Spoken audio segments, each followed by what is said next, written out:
Hello, everyone. It's 9:45 Mountain Time, so we're going to get started. Welcome to our session 6A, Tools and Datasets, Part 2. We have a number of Tools and Datasets sessions, and this is the second one. We have 5 awesome speakers here today, and we'll be going through those back to back. If people finish early, we'll have time for questions. Otherwise, we'll have a few minutes, maybe 10 minutes or so at the end for any discussion and questions. The link was posted in the chat, but please use the Slack channel to post your questions so that they're ready, and either we'll have a chance to ask them to the speakers, or they can answer them directly after they're done speaking. And so without further ado, I'm going to introduce our first speaker, Zhongrun Xiang, who is our highlighted talk in this session. And he's going to be speaking about WaterBench, a large-scale benchmark data set for data-driven streamflow forecasting. All right, Zhongrun, it is all yours if you want to share your screen. Hi, everyone can see my screen right now, right? Yep, you're good. Yep. Okay. Hi, everyone. I'm Zhongrun Xiang from the University of Iowa Hydroinformatics Lab. Today, I'm going to talk about the WaterBench, a benchmark dataset we developed for the data-driven streamflow forecasting task mainly, and we can also apply this on more related tasks. So, as we know that we have more and more papers in earth science domain that are using machine learning and deep learning approaches. Many deep learning models such as CNN, RNN, DNN, they are having widely used in and achieved great success in hydrology related tasks.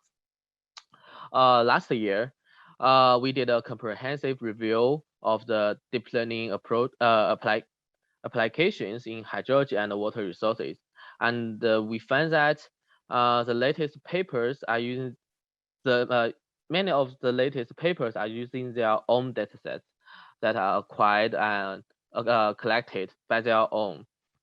Only a very small portion of these studies are using existing datasets.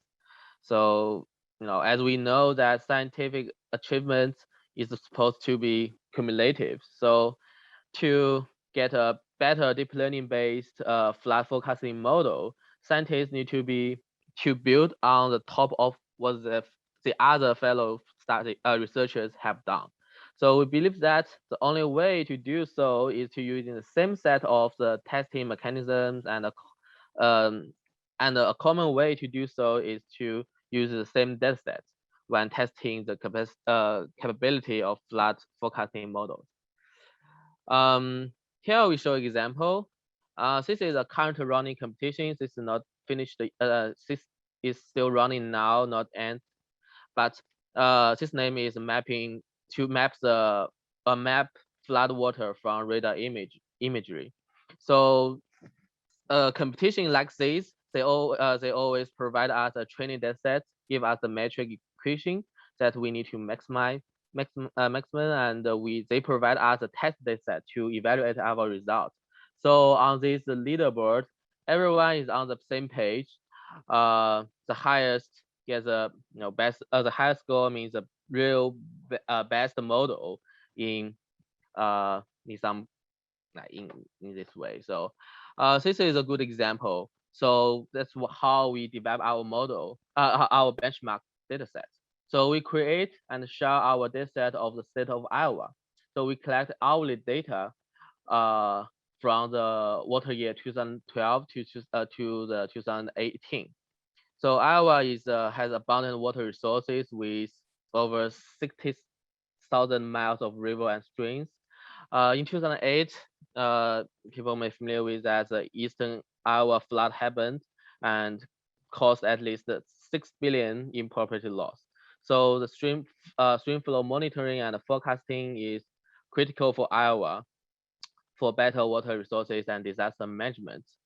In addition, agriculture-based Iowa has a low pavement rate with limited human influence. So this makes Iowa a very suitable place area for rainfall runoff studies. So we acquired these data sets. As we see here, we acquired the data sets from multiple agencies. We have the area, slope, the travel time or the time of nutrition. We also calculate the soil types using the NASA soil data, and we also have the USGS gauge measurements. We have the precipitation data from the NOAA Stage 4 multi-sensor measurements. We also have empirical monthly value for the histological evapotranspiration data from our center. We also included a directed graph, which shows upstream and downstream connections. So people can do a semi-distributed model using deep learning. Yeah. So here we show some statistics of the data sets. As we see here for the soil types, they some of them has like 0% or loam, but some of them has some of the watershed has 98% of them. The area we covered from the minimum of 6 square kilometers to the largest watershed in Iowa, which is 36,000 square kilometers. But as we know that as we show that this because we share the upstream downstream connection, so people don't necessarily to create one model for this large watershed. We can split it, consider the upstream downstream connections if they want. So with this data set, we create a benchmark task, which is a multi-step Streamflow forecast task. So we simply use the USGS observation Streamflow. That's just like some studies, for example, this is an example study of national water models. They provide 16-hour predictions at each hour. For example, at this hour, they provide 16 predictions. At this time, they provide another 16-hour predictions. There are some overlaps. So this is what we want to see. So we define this task, which is for using the past 3 days observation to predict the next 5 days stream flow. So yellow part, the blue parts are the known inputs, and the green part is our output, expected output. We use the last water year in our dataset as a test dataset, and all the previous dataset as a training dataset. This is a ready-to-use dataset, which means we already did all the pre-treatment for these datasets, and people can simply load train X, train Y, just to build their model and compare the model result on the test datasets. You can get the result. So this is very simple for the data scientists or people in, for example, not in hydrology, but say with limited domain knowledge, so they can like have this to just build the model architecture to see if they can provide some insight from their own domain or their own knowledge on data science. So metrics, what we provide mainly are the NSE and the KGE. These two are known most useful like hydrological evaluation metric currently in Streamflow or runoff. People can also use root mean square error, but because we have watersheds in different sizes, so we simply consider the dimensionless NAC and KGE the most important metric for our benchmark. So we, as a benchmark, we provide some baseline models and the results. One baseline model is LSTM, one is GRU. They are very similar, and also we provide a sequence-to-sequence, which is also known as encoder-decoder model structure. These are three, because the Streamflow forecast for the next 120 hours. This is like time series model, time series task. So these three famous recurrent neural network is used as our baseline. Here is some our the benchmark baseline results. Because we have like over 100 watersheds in our dataset, we simply use a medium NSE and a medium KGE as our evaluation metric. Also, because our lead hour is like from hour 1 to hour 120, so as we can see, with the increase of our prediction lead time, our model accuracy will decrease. So this shows our benchmark result. We can see we can achieve a Streamflow forecast for 120 hours at 0.75 on the median NSE and 0.78 value of KGE on the 120-hour prediction.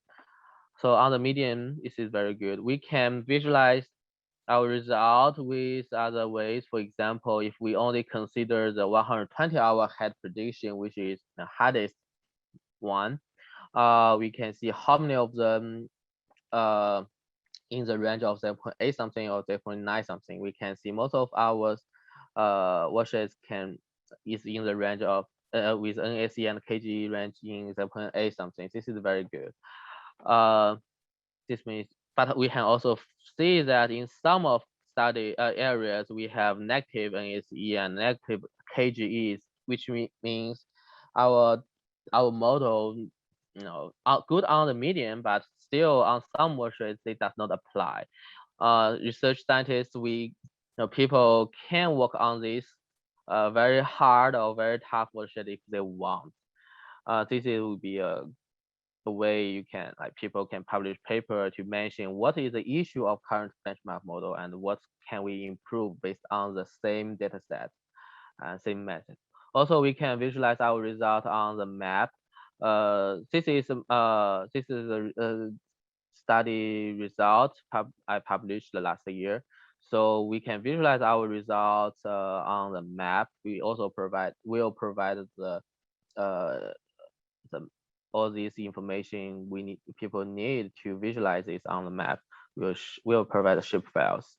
So other than this, so in this study, we provide one benchmark with a ready-to-use dataset, but we will also provide the original datasets.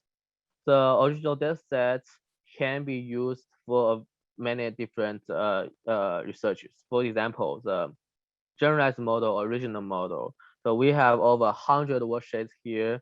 Many of studies, people are focused on one watershed or focus on several watersheds, one large watershed with multiple, sub waresheds. But if we can build a statewide model that's applied on over 100 watersheds, this is a huge. This is a very different task. If you want to, we can use original datasets, simply work on it. Also, we have, if we can do that, we can make our predictions in ungauged basins. This is another task that is important. People can simply use part of our datasets based on the watershed ID and the develop model test on the rest. Also, if you do base flow separation, we can develop the rainfall runoff modeling and then test the data simulation based on the runoff data, right? How to convert runoff data to Streamflow. If the data simulation works on our can work using the deep learning approaches. Also, because we provide the graph. A direct graph to represent the upstream downstream connections. If we can create a graph neural network using the river network, the connections, upstream downstream connections provided in our dataset. So there's many tasks people can do with our original dataset. This is much better than country known datasets we obtain online. So we want to share this datasets. This is not ready now, but it will be ready very soon on our Universal Iowa Hydroinformatics Lab, UHY lab. It will be ready soon online. So if you're interested, you can also connect with me. or send our email or check our website. Yeah, that's it. Thank you. All right, thank you, Zhongrun. That was a great talk. And we actually do have about 4 or 5 minutes for questions. So again, I'm going to remind people, please use the Slack channel to enter any questions in so we can get those asked. And we do have one. It's a great talk and amazing data set. Can this be used to develop a distributed model or just semi-distributed? Currently, it only supports the semi-distributed structure because we aggregate everything into watershed scale. So yeah, so you consider the connection between watersheds. You can create a semi-distributed structure.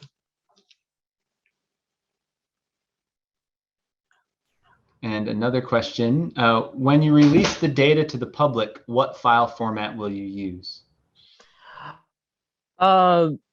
Actually, each of them that in different shapes. For example, some of them are the geospatial shape files.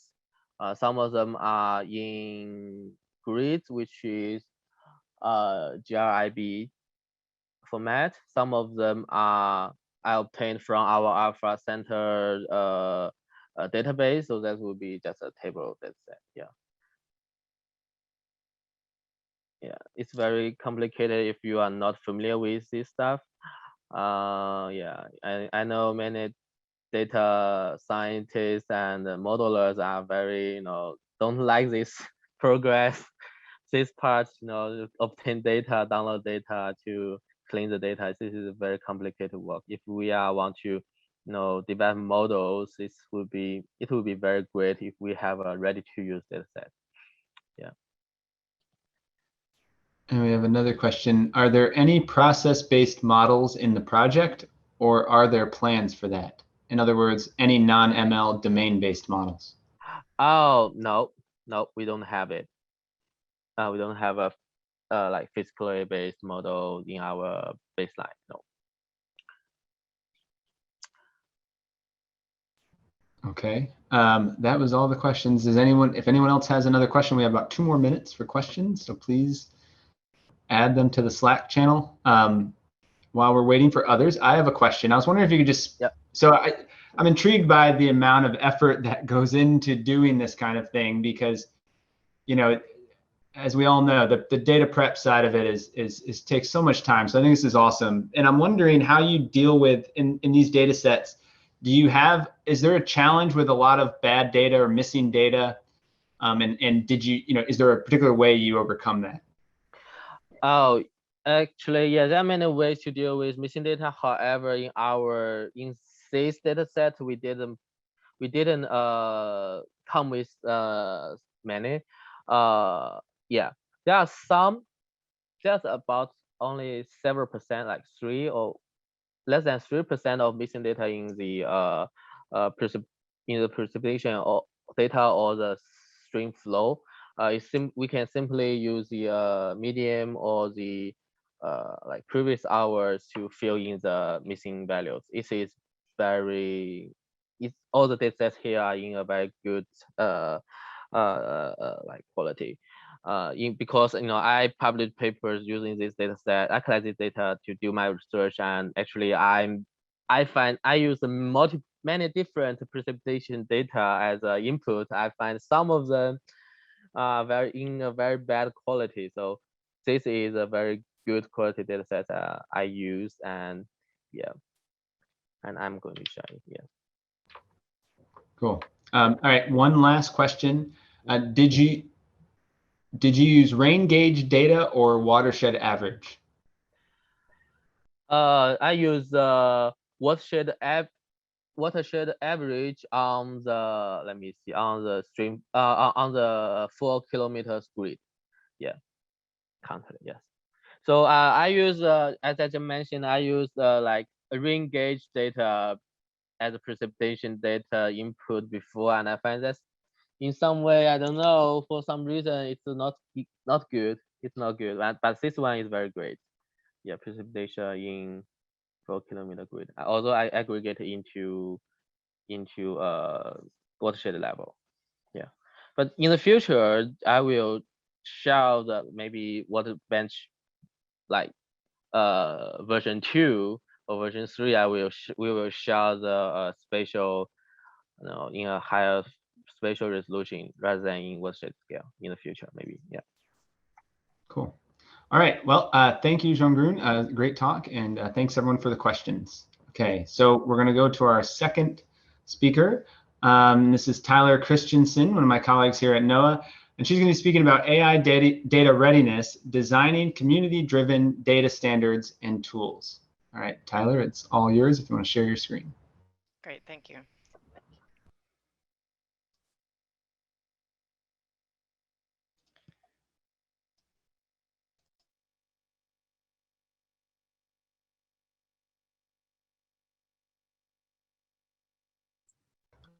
You're muted, Tyler.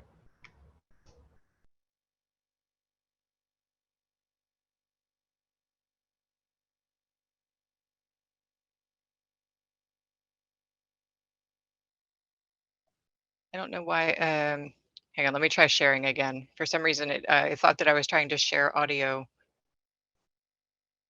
Just one second.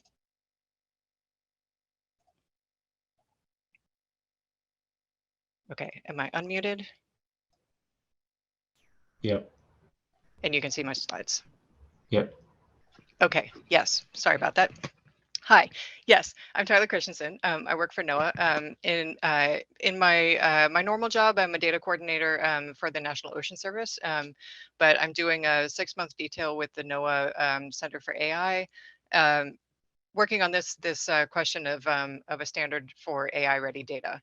I want to emphasize, though, that this is absolutely a team effort, and especially the illustrious Douglas Rao, who you've seen throughout this workshop. He and I are really co-leads on this project. So I'm presenting today because he has plenty of other things on his plate this week. Okay, so we're going to go through a little background and motivation, talk a little bit about what AI ready means for data, how we're working to develop a standard, and where we're going from here. So this is just some background information. Once the slides are shared, you can click through some of these motivation factors. But the original idea came from this executive order released by the White House back in 2019 that said that federal agencies need to improve data and model inventory documentation and prioritize improvements to access and quality of AI data based on the research community's user feedback. So based on that,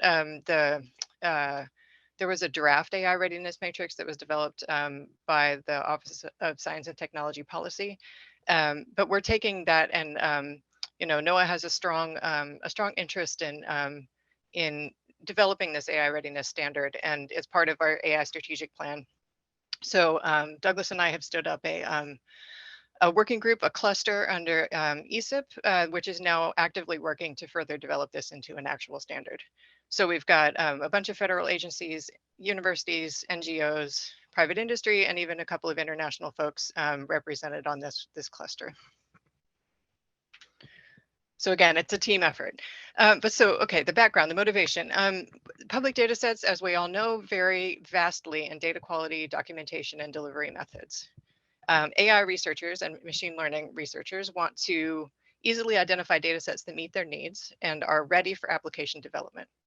Data providers like NOAA want to assess and report the AI readiness of our data, our open data, the data that's available to the public, and improve usability. But so obviously we need a definition of what AI readiness means. And so we're sort of speccing out specific community-driven user requirements. We will also be doing assessment tools for data providers and ways to represent that readiness level so we can let folks know the AI readiness of our open data sets. And so ideally we're aiming for a formally published standard or set of standards. So what is AI readiness? So I want to emphasize we're still working with the community to define the requirements. So this is all very preliminary. We're researching related efforts. For example, data sheets for data sets is a very closely related idea. But let's talk through some of the draft ideas on specific aspects of open data that make these data sets easier to use. So the first aspect we'll talk about is data quality. We just saw some interesting discussion in the previous talk about some aspects of data quality that make the data easier or harder to use. So the completeness is really key. That can be spatial, temporal, or demographic completeness. Consistency, so this means like from one data file to the other, how uniform is the data set? Are you calling the parameters the same name throughout? Are you using consistent units? You know, is one data set, one data file exactly the same as the others? Lack of bias is something that that we can talk more about. This is really hard for us to pin down exactly what bias means in for Earth systems data, but it basically means no systematic tilt in the data. For some applications, timeliness is really important. If depending on what you're trying to forecast, if it's climate data, it's okay if there's a delay in getting the data right before you release it. But things like water level data, if there's flooding ongoing, then you need to know very quickly. The data needs to be released very quickly. Provenance and integrity, this is very, very important. You need to be able to show that the data is from a trusted source and that it is unchanged from the data source. And for AI and machine learning in particular, some techniques need very large data sets. And so the data set size is a really important factor. Data access comes down to performance. So offering the data in performant formats, and especially a variety of formats is preferred. Delivery options, so this means, is it available on the cloud? Is it available via API or for direct download? And again, a variety is preferred because the community is very diverse and has very strong and very different opinions about their preferred methods of data delivery. It is very important, though, to have a clear machine readable data license so that people can easily understand the uses that this data can be put to and not use, right? So what you're allowed to do with the data and what you're not allowed to do with the data. And then for security and privacy, there's not much NOAA data that needs to be kept private, but there are definitely some very strong protections needed around any restricted data. Documentation, the most important thing here seems to be tools and examples. So that means code, notebooks, tutorials that can help someone get started with data that's from an unfamiliar domain. So if you are not a remote sensing scientist, but you want to be able to use remote sensing data in your AI and machine learning applications, you need to get started by having some code and notebooks and tutorials to help you get started. Of course, clear data set metadata, dear to my heart. A data dictionary, so that's information about each parameter. Is it floating point? Is it what's the null? If there's a null value, what's that null value? If it uses codes, what are the codes? What are the units that you're using for lat long? So detailed info about each parameter. And then a dataset identifier. So that's like a DOI that uniquely identifies that data set. And then data preparation. So some of this is particular to AI, and some of it is you know, everybody would be interested in these things. So have features been identified and labeled? Is it a tagged data set? Recommended data splits. So is there a recommended way to split it into training versus validation versus testing? Have missing values been filled already? So if you want data where missing values have been filled and outliers have been removed, then you can easily find those things. But if you don't want those, you should also be able to easily find data that if you want to do your own outlier removal, you should be able to find the more raw data so you can do it yourself. It's also really important if there are recommended uses for the data, which techniques this data would be suitable for and which they would not. That's also an important thing to document. And then past usage in AI and machine learning. So if there are links to articles where people have used these data in machine learning and AI applications. So that's sort of our current ideas about the factors that might be important for defining AI-ready data. We get this question a lot about how is this different from analysis-ready data, which is a related topic. So we've learned that AI applications have some very unique routines, and that performance is key. I touched on this earlier, data formats and reliable access. Some folks want very highly processed data products and some want raw data. So you need to be able to easily identify, and differentiate between highly processed data products and some raw data. And the most important thing is that this can't be one size fits all, because every technique has very different data needs. And so the approach that we're using is to just very carefully document, make it easy to filter through the whole gigantic world of public data that's out there, and to easily identify and find the data sets that are going to meet your particular needs for your technique. So right now we're doing a tour to artificial intelligence. We're having a lot of conversations with data and AI groups. We will be doing a survey of AI developers and practitioners, including folks who are presenting at this NOAA AI workshop, to learn more about what your data needs are, what factors are very important for you in your own techniques. So we're going to work on defining a flexible framework to make it relevant for most use cases. I talked about this already, so that the idea is you keep it as quantitative as possible and try to do something that gives an overall score, but make it so that folks can drill down to filter data sets to identify things that meet their own unique data requirements.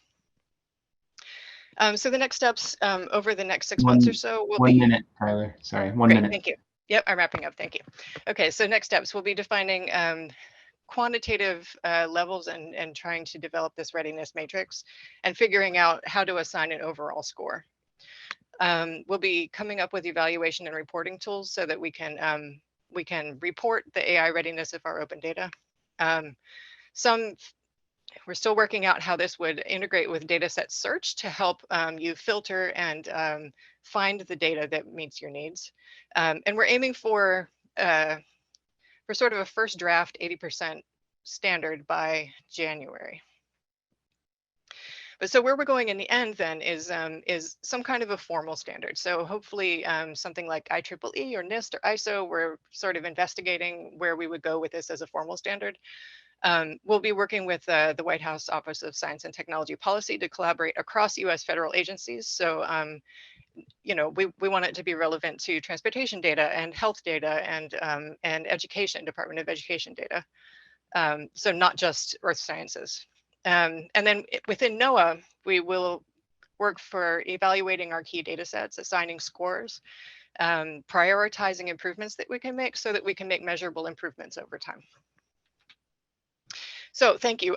We have links to the data readiness cluster at ESIP where we're doing this collaborative work. So we would absolutely welcome more membership in that, if this is something that interests you and you have some strong opinions about what makes data AI ready or not, we would absolutely welcome more collaboration within that ESIP cluster. But you can also reach out directly to me and Douglas. We are really interested in having conversations with people about what makes data easier and harder to use.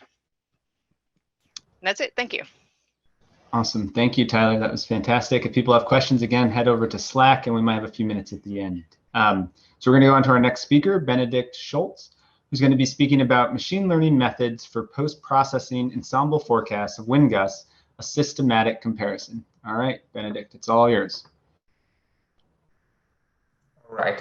Thank you. So my name is Benedikt Schulz, and I will present something on machine learning methods for post-processing ensemble forecasts of wind gusts. And this is joint work with Sebastian Lerch, and we are from the Karlsruhe Institute of Technology in Germany. So first of all, I want to motivate statistical post-processing of ensemble forecasting. So we are interested in probabilistic forecasting, meaning that we want to quantify the uncertainty in the weather forecasting. And of course, we all know that ensemble forecasts are one way to do this. However, there's a problem if you're using site-specific observations. The ensemble forecasts are subject to biases and dispersion errors. Here on the left-hand side, you can see a typical bias error. In gray, the gray lines are the ensemble forecasts, the red line is observation, and you can see that forecasts are all above the observation, so we have a negative bias. On the right-hand side, you can see a typical dispersion error, meaning that the spread within the ensemble is not wide enough and that the observation is fluctuating around the ensemble. So what do? We are statistically post-processing the ensemble forecasts in order to generate probabilistic forecasts that are calibrated and reliable. So what you can see here, the blue dashed lines are the quantiles of a forecast distribution generated with the EMOS technique, which is a simple post-processing technique. And on the left-hand side, you can see that the forecasts are shifted below, so the bias is addressed. And on the right-hand side, you can see that the spread of the forecast distribution generated via EMOS is much larger than that of the ensemble and captures the observation, so the uncertainty in weather forecasting. So this is the main idea behind statistical post-processing. So as I've mentioned, we are here concerned with wind gusts, and the data set we're using is located in Germany. We have a 20-member Cosmo DE EPS. The main facts are that we have 61 variables, including wind gusts. We have 22 lead times, 6 years of data, and we have observations at 175 stations. The forecasts are simply taken from the closest grid points. All right, so the goal of our study was to find the best post-processing methods for wind gusts. So despite its importance for weather warnings, especially severe warnings in winter storms and so on, the post-processing of wind gusts has not been, is pretty scarce. But there have been used other techniques.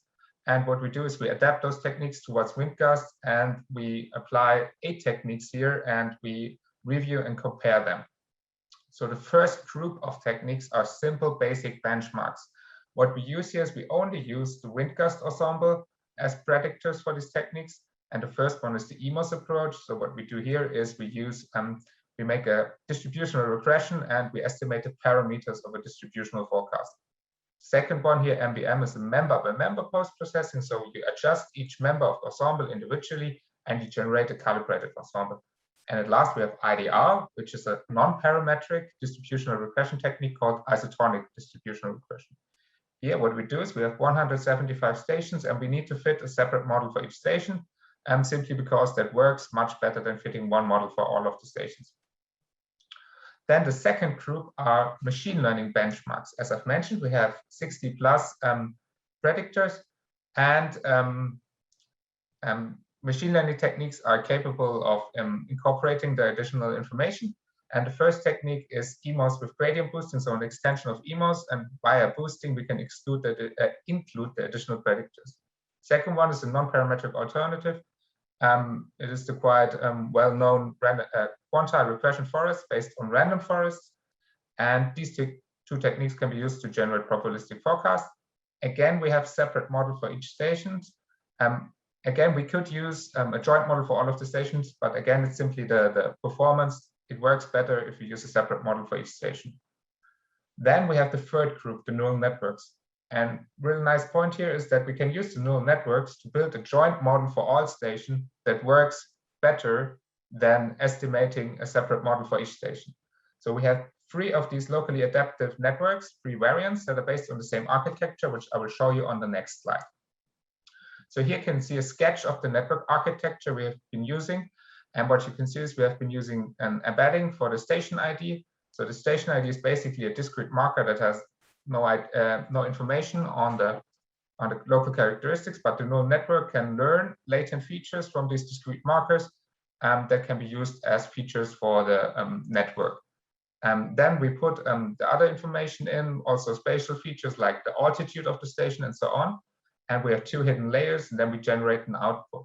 So what does the output here look like? We have a probabilistic forecast. We have 3 different variants. The first is the distributional regression network. This is an extension of EMOS basically, and we estimate the parameters of a distribution, which may be a normal distribution, but wind gusts are positive. So here we use a truncated logistic distribution with a location parameter and a scale parameter. And here the CRPS is the loss function. We need customary loss functions.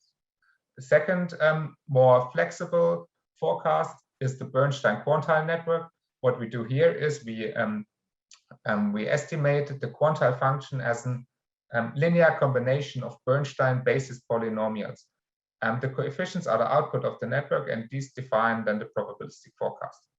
At last, we have the histogram estimation network. This technique transforms the task towards the classification task.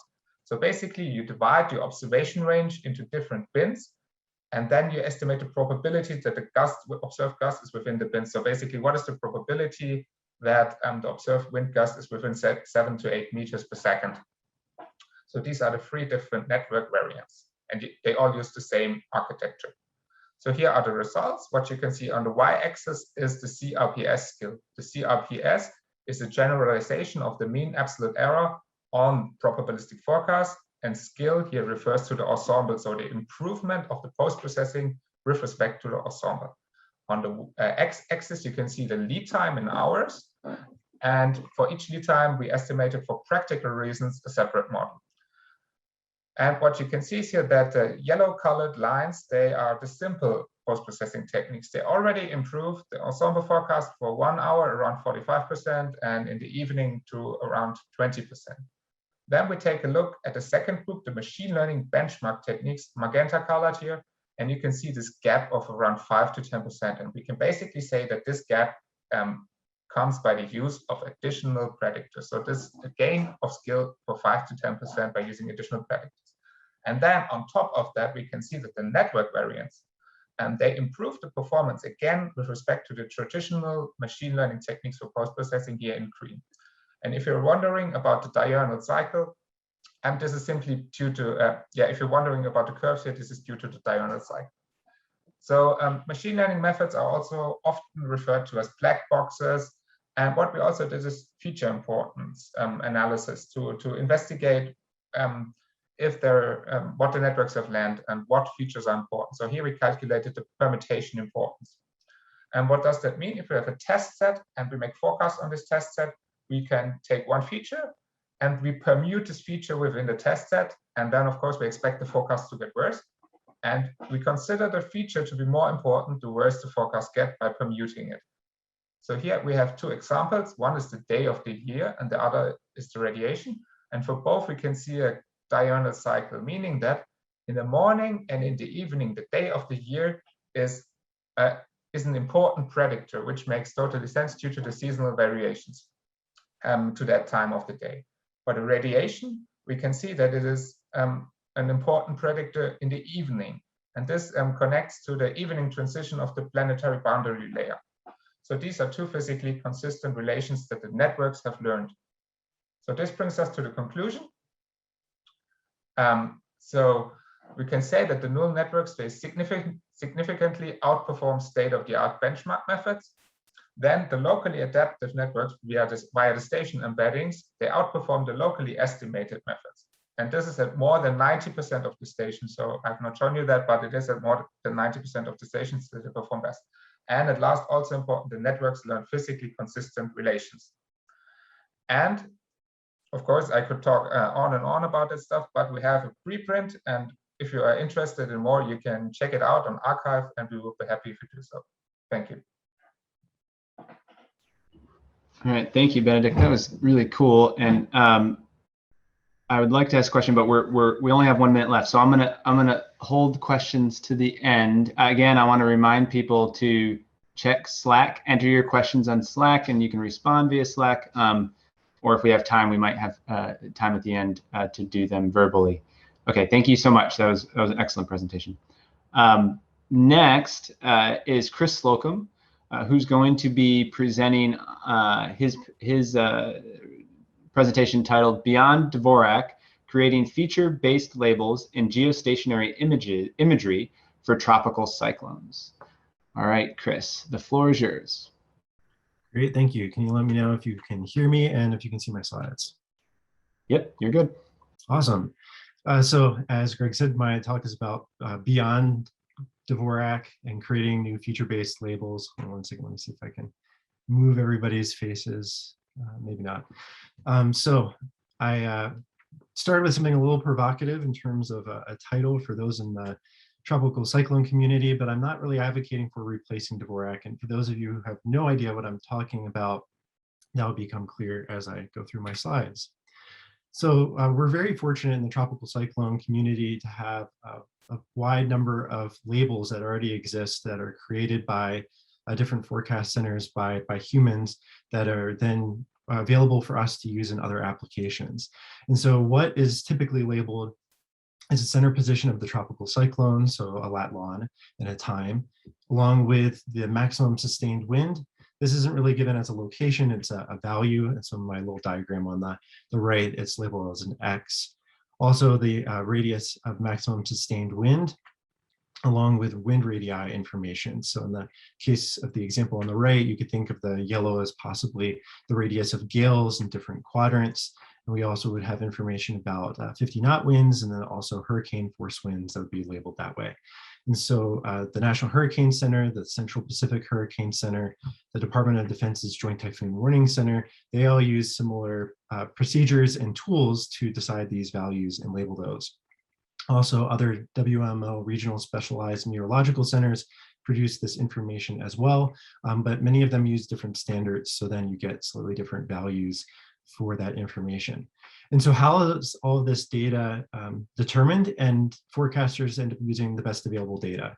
So you can think about all these quantities having their own independent quality differences, but then also having different qualities in time based on what's available.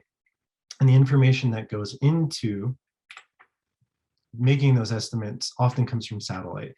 And so polar orbiting satellites, you kind of do the bulk of some of the work for getting kind of higher quality data, and that comes from scatterometers, from passive microwave imagery. And then while not operational yet, we're seeing a lot of interest in using wind fields from synthetic aperture radar to calculate a number of these quantities. On the geostationary side, there's a lot of quantities that are calculated, but the one that's probably known well that I've already alluded to is the Dvorak technique. And there's kind of two flavors of that. There's the SIMS automated or digital Dvorak technique that tries to kind of emulate what's done by human forecasters. And then there's the human, or the so-called subjective, kind of unfortunately, Dvorak technique. And that is where humans will then look at the data. And so what is the Dvorak technique? So it's basically kind of two parts. There's the pattern recognition in clusters, and that's kind of the images that are on the right. So there's these four main patterns of curved band, shear, central dense overcast, and then an eye. And of course, most of us are very familiar with seeing that eye-based pattern. And forecasters will look at the images and then to kind of determine what pattern they're currently seeing. And then there's also some rules that kind of constrain how a estimate of the intensity would change with time. This kind of smooths out any kind of sudden changes. So in a way, Dvorak was never really intended to detect some changes we see through quick Iowa replacement cycles in tropical cyclones, nor may it pick up on rep intensification. It may lag a little bit behind in its estimate because it's smoothing out some of that information. So if we want to kind of move beyond this, because if you think about what the Dvorak technique was developed on 40 years ago, these are two images for Hurricane Michael in 2018 as it was making landfall on the panhandle of Florida. So using an enhancement that mimics the Dvorak here on the left, you can see that we're just kind of picking up that large scale pattern so we can kind of come up with this clustering. But if you look at this image on the right, which is in the day cloud distinction RGB, product that's now using a lot of the channels that are available on the GOES-R series of satellites, and then also Himawari 8. There's a lot more information in this image that we could really exploit. And right now, we're not really manually labeling any of these images to extract any of that really useful information. So to kind of get beyond Dvorak, my one approach would be to label the images. Another approach could be use other AI techniques and start looking through explainable AI methods to try to see what it's learning and then kind of back out what might physically be going on. So there's kind of two ways that you can address this problem. I'm going about by the labeling way, because I figure if you have the labels, even if you head down the explainable AI route, you can use that information to then come back and understand what your AI technique is learning. So here comes a solution to trying to label the tropical cyclone problem that I'm calling SALT, the Satellite Analyst Labeling Toolkit. And it's really kind of more work behind the scenes trying to couple information together than it is trying to be a super fancy interface. Because here I'm just trying to use standard open source tools like Jupyter Lab /Notebook along with the IPython widget toolkit that allows you to build on additional features to make the notebooks more interactive. And then also bringing in some kind of common satellite processing tools. So like trying to do image enhancement tables and RGBs, and then doing other things like tracking motion, so on and so forth. And then also having output that's working towards these ideas of analysis and AI ready. Obviously, those standards are kind of evolving and coming into being, as we heard earlier in Tyler's talk. But if you have quality documented labels and that information stored then in a machine readable way, you can use that information later as you're trying to evaluate. So that's kind of where I'm trying to head with this labeling approach. And then also application situational awareness. Obviously, this is very generic and can be used for any satellite imagery. But for me, with the tropical cyclone problem, I want to be able to see tropical cyclone related information. So what does this kind of look like from a structure standpoint? So you would have a database of images, and right now this is just using the database of imagery that we have at CIRA. So that's both for like the GOES and then also for TC specific, where we have TC centric imagery stored, and that's already kind of subset and in a consistent format. And maybe we would want to label those images, so then that would be another database to tie into. Supplemental information, so in this case, the TC problem, those labels that already exist, so the fixes and other information coming from the forecast centers, along with the discussion. Why not? You have that information, so bring that in, and that brings in that awareness. And then you come into kind of plugins for your specific applications, so processing satellite data. And there's a lot of tools that already exist, along with tools that everybody's been kind of developing to solve these problems on their own as well. And so you can bring that information in, along with then what you need for your application. So in this case, readers for tropical cyclone related informations and formats, to kind of structure everything that you would need to do for a labeling task that comes into a configuration file. And that configuration file just presents what variables are going to be labeled, what variables are coupled together, because I think that's something that's important as you think about quality information, that you want to make sure that you can tie everything together and constrain it as you're trying to document and label different pieces of similar information or different aspects of the same information. And then output. Output can be in any format. So I'm outputting to netcdf because that's something that I like, and it has the ability to embed metadata in the way that I like to, but that's not useful for everyone. So you can output to something else. So maybe a GeoTIFF, and you include the metadata in that TIFF as well. And then the other part is, I think we'll see a lot of advantages in also doing this, is keeping track of the analytics.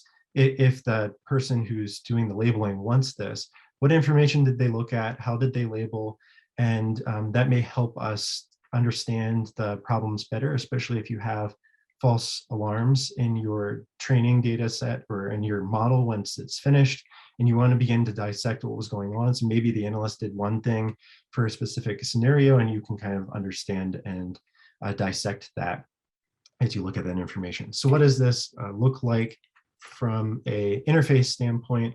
So this is just inside of Jupyter Lab. And so you can see here you have an image, and then on the right-hand side is kind of the situational awareness information. So there's the black line is the best track intensity trace from the National Hurricane Center, with labels for the, or sorry, not labels, but dots that are the human created Dvorak technique labels. So you can see that best track is above the Dvorak technique initially, and then it's a little bit below towards landfall, along with the discussion that is closest to the image, and then along with tools and tasks for beginning to label this information. Okay, 2 minutes, cool. So now I'm going to just step through what labeling look like and the options that you have as and being able to label and what you can do and how it's kind of coupled together. So here's an example of just an image. I'm just zooming in so you don't have to look at all of the pieces. I am labeling different areas where there's overshooting tops, and kind of then also still some texture associated with them. So I'm being very generous in this initial set of labels. And so you can see that there's these 2 thunderstorms that are going around what's beginning to be the eye. There's still some cirrus clouds that are obstructing it. And then there's this area of texture off to the right. I'm not exactly sure what this is, so I'm going to label it just in case it's interesting.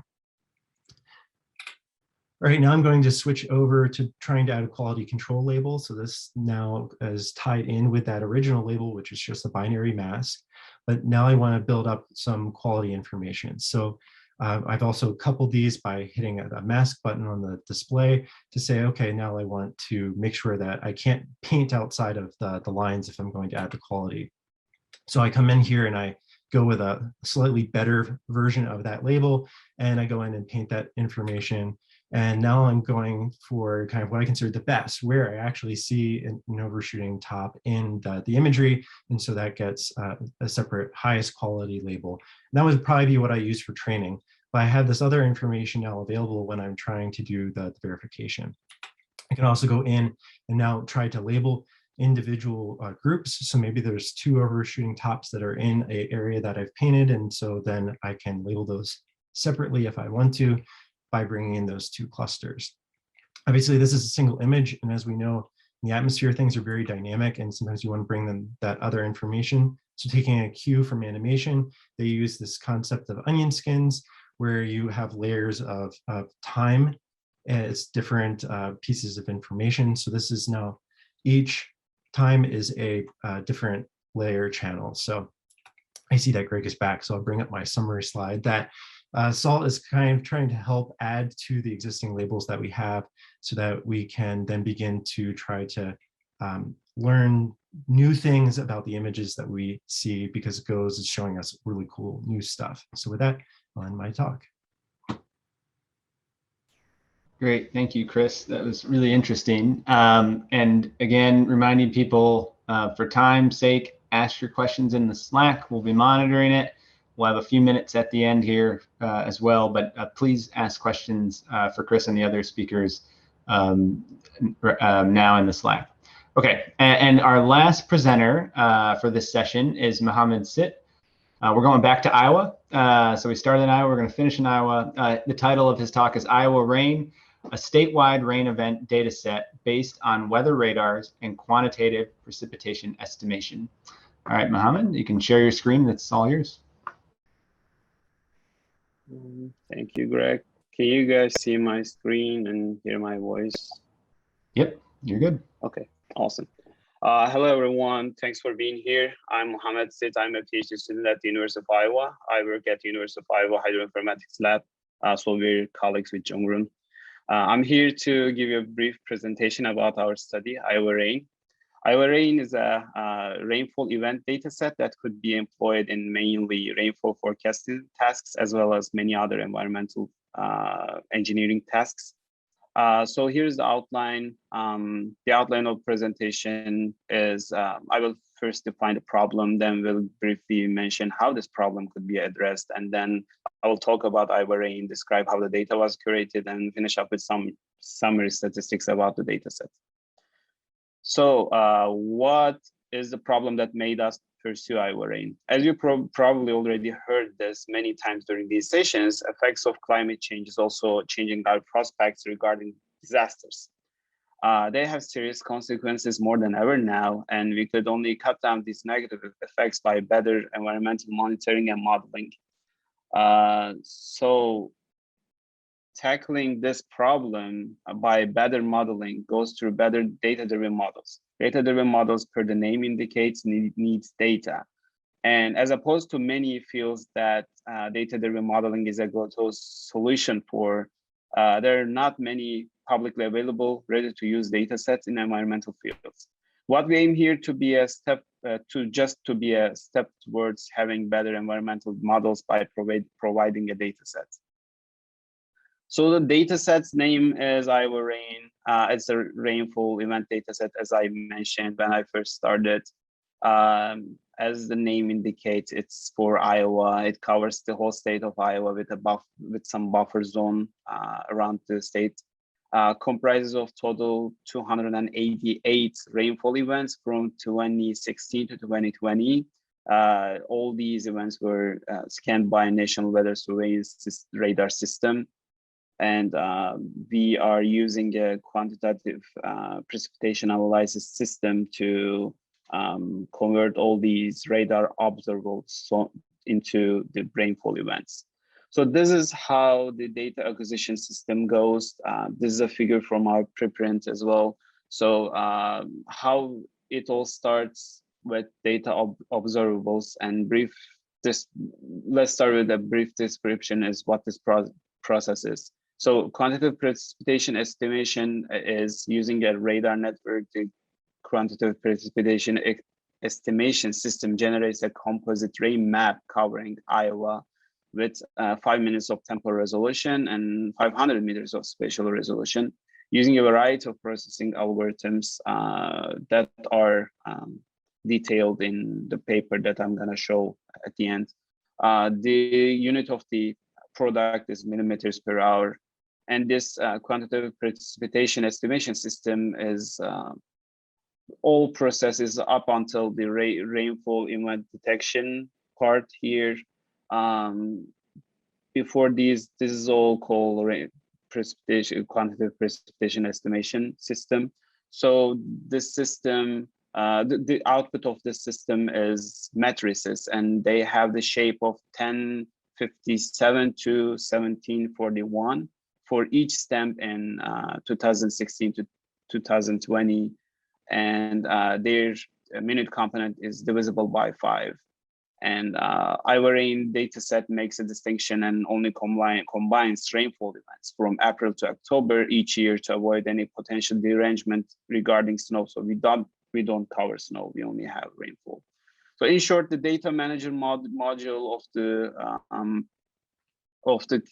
quantitative precipitation estimation system handles the acquisition of radar observables, including reflectivity, radial velocity, as well as temperature, geopotential height analysis for various pressure levels from numerical weather prediction models. After the data acquisition, the data manager ensures that the data is complete, and then radar data goes through various steps. In quality control step, the step that being quality control step, the system essentially eliminates non-meteorological data or noise, if you will. Then a system generates temperature soundings for areas that radars cover by utilizing the numerical weather prediction analysis and calculates the altitude of the melting layer. The system then runs a series of algorithms to classify individual radar scans, melting layer and classification, this rain snow classification, then used to create a separate rain rate map for each elevation level. And then these separate elevation levels for each radar combined into one 2D scan for each radar. And then those 2D scans are combined, temporally synchronized to create one 2D rain map for every 5 minutes for all for the state of Iowa. And then we are using all these 2D scans, 2D rain maps that we call snapshots in rainfall event detection step to find rainfall events. How those events are decided. So here's the event criteria. We have total of more than 200,000 snapshots. And then in order for a set of snapshots to be classified as a rainfall event, we want all these snapshots in a set to be temporally consecutive. The set has the length of at least 10, and then each snapshot must have at least 0.5 millimeter per hour precipitation, or at least over 10% of their coverage. So at the end, for each year, we have this many events, 64 for 2016, to 67 for 2017, 76, and 81. These are similar numbers. Average event length seemingly is similar. Only the maximum event length is different in 2019, but honestly, it's not really big of a deal from a practitioner's perspective, because there were some snapshots that didn't fulfill the satisfy the criteria between huge chunks of consecutive snapshots that fulfilled the criteria. So that is not a big deal in our end. Here are the references. Yeah, that is the preprint that we also presented this at ICML this year, and it's also peer reviewed, but it's preprint as well. So if you wanna go and see how this data set was detailed there, it's also available at this link as NumPy files. They're easy to use, already normalized snapshots of rainfall. And if you wanna, as a domain scientist, if you wanna see how this rainfall maps were created, please refer to this paper. And that's all. I could gladly answer any questions you might have. All right, thank you, Muhammed. That was an excellent talk. We do have about 2 minutes for questions for Muhammed, and then we will invite the whole group to come on, and we have a couple minutes for some group discussion and questions as well. If anyone has specific questions for Muhammed, please use Slack and enter those now. While we're waiting, I will ask a question. I was curious, you just showed the kind of the average event length, and kind of some of those events are quite long. I'm wondering, what does the distribution look like for these? Like, is it kind of clustered around kind of that average length, or you know, how frequent do these kind of day-long type events occur? Okay, so I obviously don't have any metrics regarding that here right now, but I could answer that.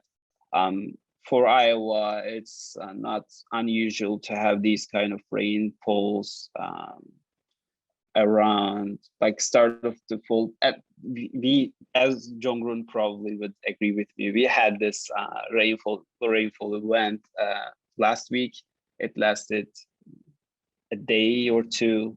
It was not nice, honestly. And yeah, so we typically have this kind of, just from my experience, we typically have this kind of rainfall that lasts for more than a day, happens 8 times, 10 times a year. And then we were able to confirm this with our data set. So I don't know if this answers your question, but yeah, this is typically during fall and spring, we had many rainfall events that would take more than a day. Cool. Yeah, no, that's good. Okay, so I don't have any other questions right now coming in. So I am going to say, if the rest of the speakers want to turn on their cameras, Muhammed, you can stop sharing, and we have 7 or 8 minutes. And I just want to, if there are any questions people have for the group, enter them in the Slack. If I don't see any, I'm going to ask one of Tyler's questions, and maybe a little more focused, but we're missing, do we have, oh, I think Zhongrun is on, hopefully. And I think we have everyone else. So, well, thank you all for the presentations. I think they're all quite excellent. And there's some common themes, I think, in terms of data prep and the amount of time and effort that goes into that component of doing AI. And so, you know, Tyler had a question about kind of what are kind of common data prep, what kind of common data prep do you have to do before you get down to your ML work? And I'm kind of wondering what, maybe it'd be a little more specific, what aspect of data prep takes the most time? So like, you know, there's all these different components with dealing with outlier data, missing data, data formats, you know, et cetera, et cetera. Do you all, you know, is there some certain component of when you're doing your data prep that you see that takes, you know, maybe the majority of your time, and that, you know, just thinking about how can we make this easier, and what might be holding you back? And it might be different maybe for every, you know, different data sets, but so if, I guess whoever wants to start, just feel free to chime in. I could start if you want. I'm not a domain scientist, so I'm a computer scientist, and it's always been hard for me to understand the concepts first. So I always spend the most time on understanding how this data is formed, how it's what it represents, and whatsoever. And it's always hard for me to comprehend that first, and then preparing the data is the easy part. Once I understand that, like talking to many scientists in our institution to understand that first, and then it's easy for me. But as I said, I'm not a domain scientist. So probably the good approach for me would be to learn more about the domain. And like as I do more research, I already get that. And when I first started, it would take lots of time, and then now it's not that much time. So that's my 2 cents. I'll just add, even being a domain scientist, you often spend too much time trying to figure out the data because it's inconsistent, and even things in my subject area that can take a long time. So that's a good answer, and that's something that we can certainly work on doing better, especially within domains. Anyone else want to chime in on that? Chris, Benedikt, Zhongrun?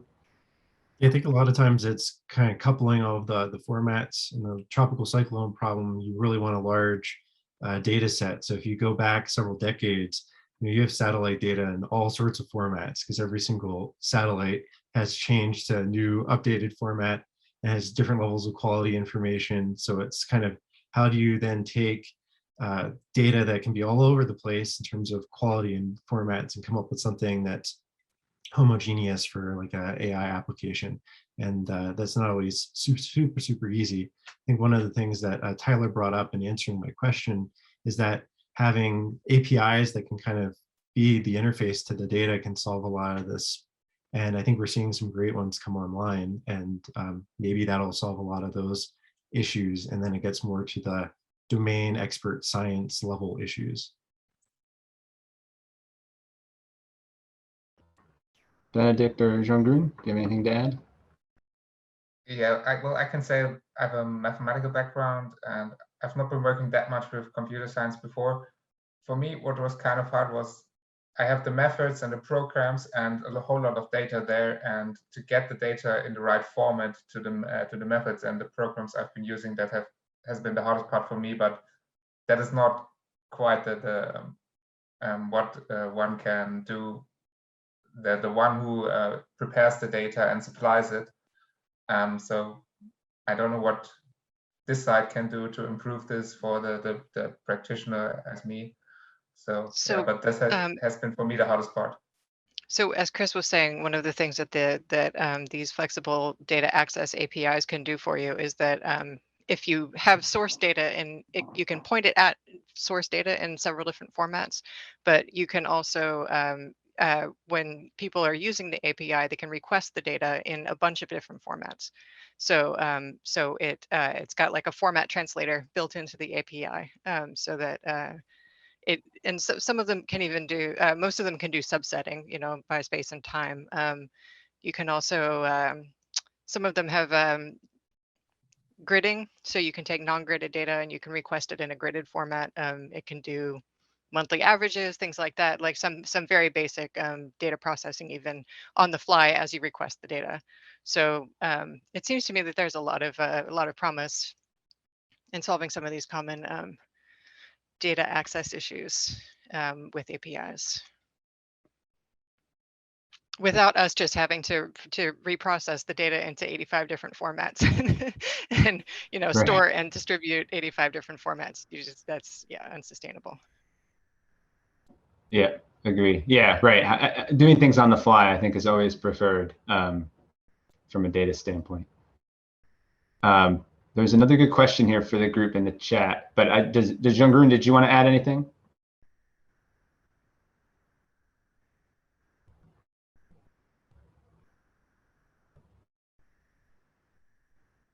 Okay, I'll take your silence as no. So we have 1 minute left.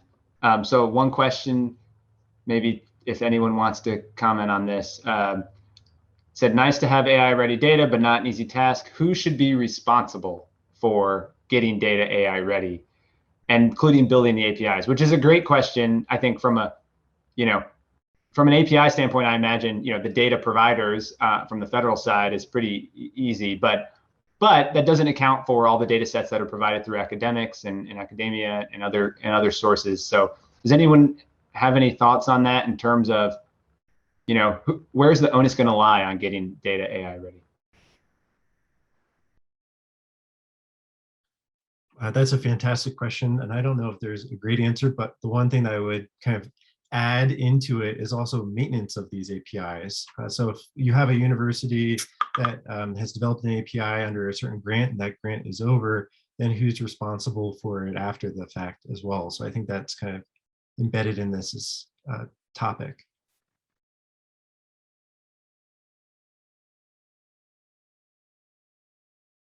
Anyone else want to chime in on this? I wish I had a good answer for that. The only solution I would offer is for things that are funded by NOAA grants. We do have the NCEI, the National Centers for Environmental Information, which is a data archive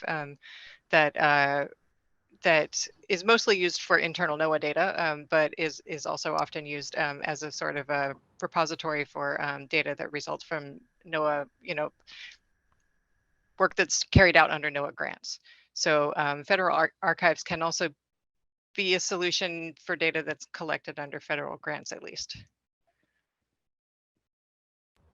Yep, it's a good recommendation. But I think this is something we're going to have to think about, especially as part of our AI ready data kind of quest. It's one thing to define it, it's another thing to actually do it. So yeah, great question. Okay, so we are over time, so we're going to wrap. I want to thank all the speakers again. You all did excellent. Thank you so much for staying on time.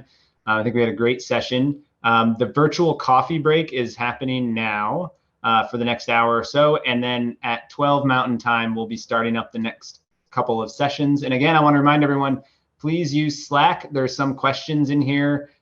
So if you were a speaker, check it out, see if you had questions for you or ask questions of your other speakers and as we continue through the workshop. So thank you again, and we'll see you at the next session.